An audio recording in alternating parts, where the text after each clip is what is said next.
Oof! Yo! Good morning guys, and ito po muli si Daddy Win and maligayang pagbabalik sa Daddy Win channel. Kamusta kayo guys? Pasensya na, may mga pagkakataon hindi talaga tayo masyado makapost ng videos. Actually, nung isang araw ko pa sana, nung nakaraang linggo ko pa sana ito ipopost.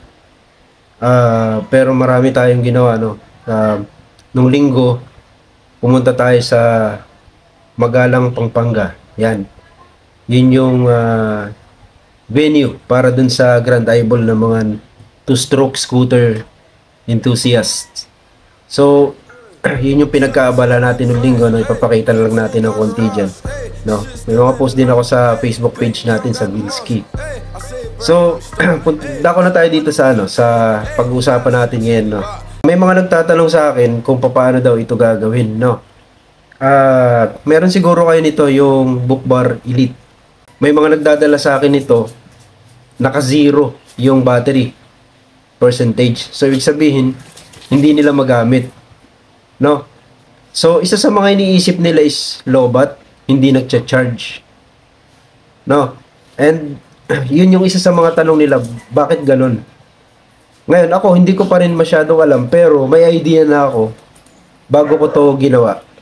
Kung babaklasin nyo itong unit, guys, meron tayong video. Ilalagay ko na lang sa description sa ibaba.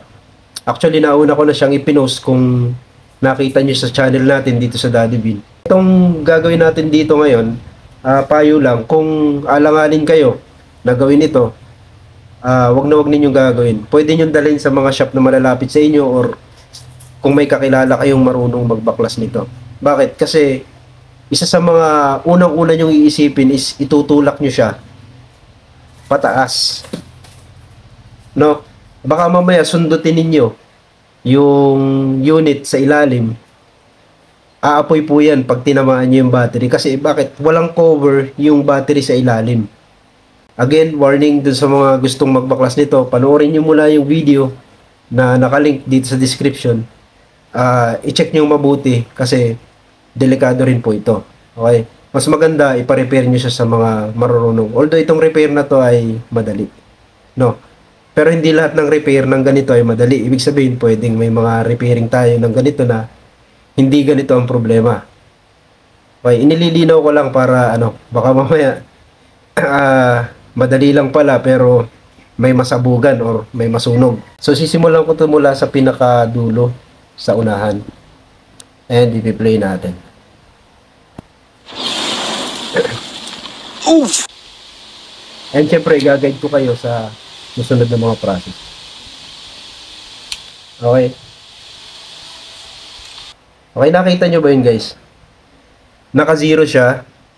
No?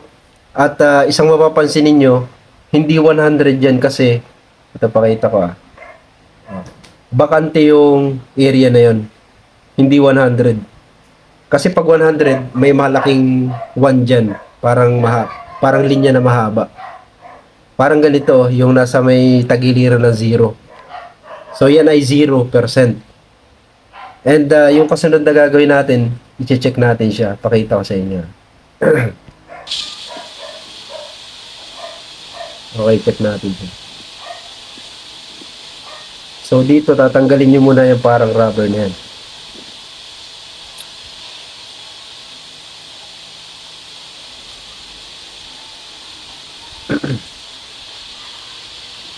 Okay, focus natin.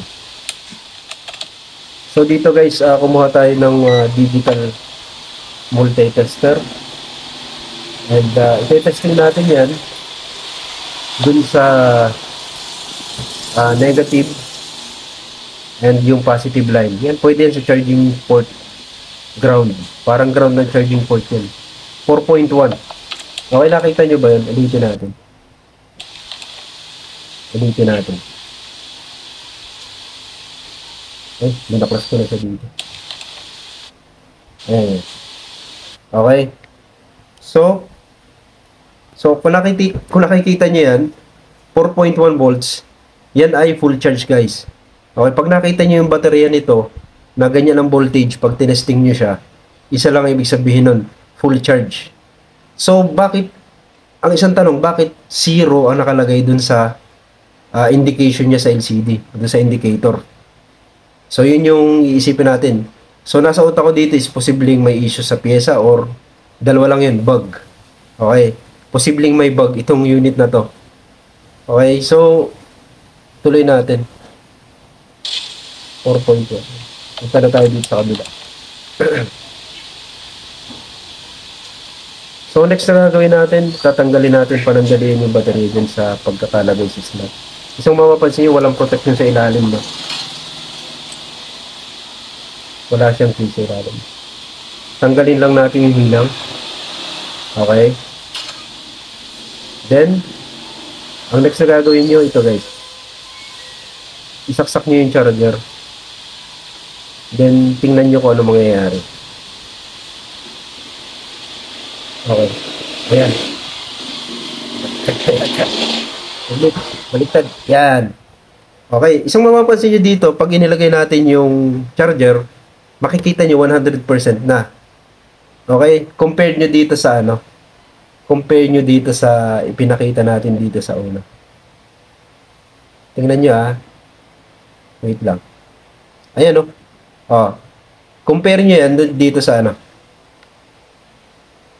Compare nyo yan dito. Yan. Kita nyo, magkaiba sila. Dalawang malaki doon. So, yun yung sa una, maliit na linya na dalawa. Ito, 100% na siya. So, tuloy natin. Okay, 100% kapag inilagay mo si charger. So, sa part na yan, parang na-activate ulit natin yung system niya by charging. Then susubukan natin ikabit ulit itong baterya. Yun yung kasunod ng gagawin.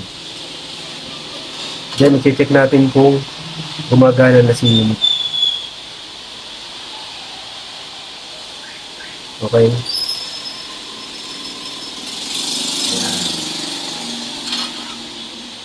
Smooth ka lang naman maghinang Daddy B. Okay. Then subukan natin ilagay dito sa kanya Kita nyo ba? 100% na ulit siya.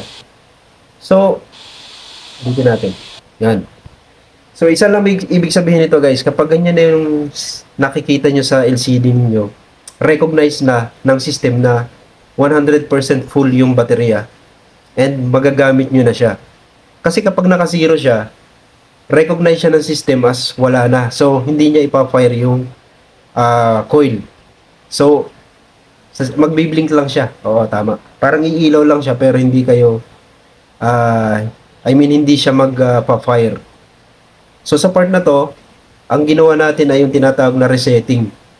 Okay, nangyayari rin yan sa mga cellphone or sa mga computers. Pag minsan mag-o-off si cellphone ng mag-shutdown si cellphone or mag-hang. Pwede rin tawagin natin na hang yun. Okay, nag-hang yung unit. Parang bug. Okay, nangyayari talaga yun kahit sa mga computer, may time na nag-ahang sila. Ang ginagawa natin is sina-shutdown. Okay? Ang isang problema dito sa unit na to guys, wala siyang switch. Yun ang isang problema. So, anong gagawin ninyo? Halimbawa, wala kayong panghinang. Yun, ang isang halimbawa lang, meron akong tools, meron akong pambaklas, nabaklas ko siya. Ano yung pwede nyong gawin? So, yun yung isang tanong. Ngayon, kung gusto ninyo itong procedure na to, ginagawa ko to pag minsan, pwede nyong i-short yung positive and negative ng saglit lang.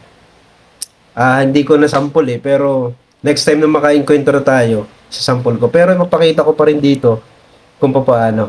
Babalik tayo dun sa ginawa natin kanina, yung testing. Itong part na to, yan ay positive. So, positive siya. Itong area na to, yung tinatouch natin, yung ground ng charging port, yan ay negative o ground. Yan ay connected din dun sa negative area o negative connector ng battery. Kaya kapag tinesting mo sila, okay, pakita ulit natin. Okay, pakita ulit natin.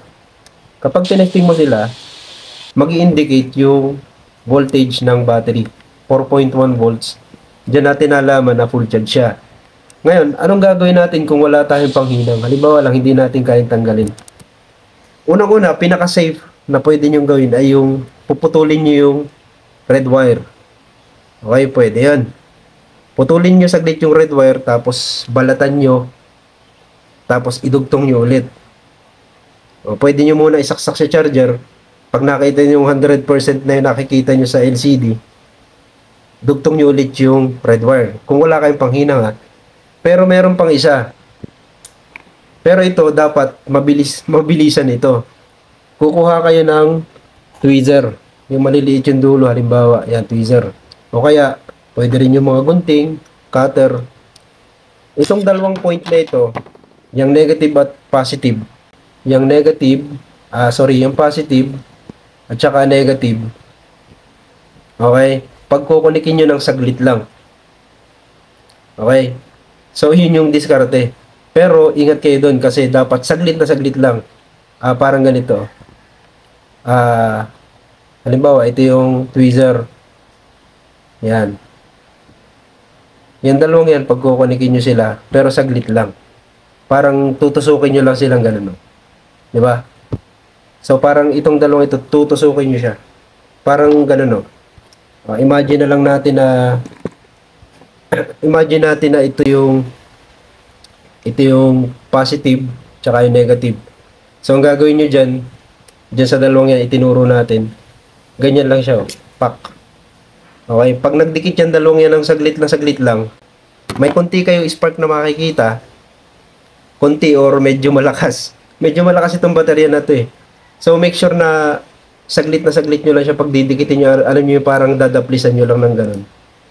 Ang gagawin yan is isu-short niya saglit yung battery. Magsha-shutdown yung system. Tapos mabubuhay ulit. So, pwede siya doon. Pero, mas okay yung sinasabi ko na kung wala kayong panghinang, putulin nyo lang saglit yung red wire. Okay? Mas okay yun. Mas sigurado yun. No? And hindi nakakatakot. So, yun. Tuloy na lang natin to.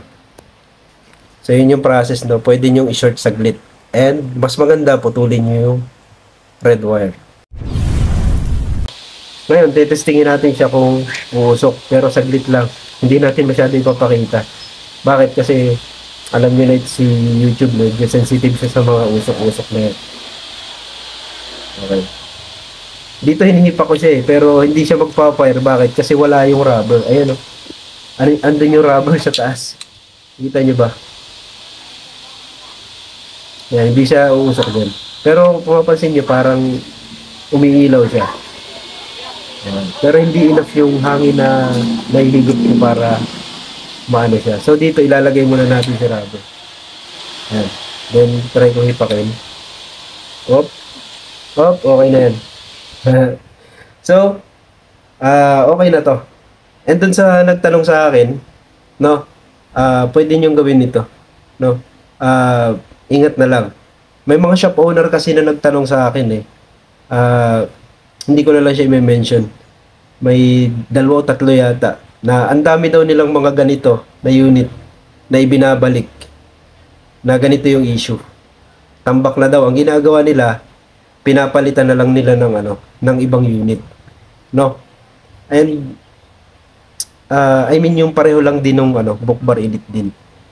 Ang isang iniisip ko dito, pwede pa rin bang ibalik ito sa distributor or sa mismong yung pinakang nila dito sa Pilipinas ng book bar, di ba? Yung pinakang yung tinatag nila book bar PH na group ng pinakang distributor dito sa buong Pilipinas, no?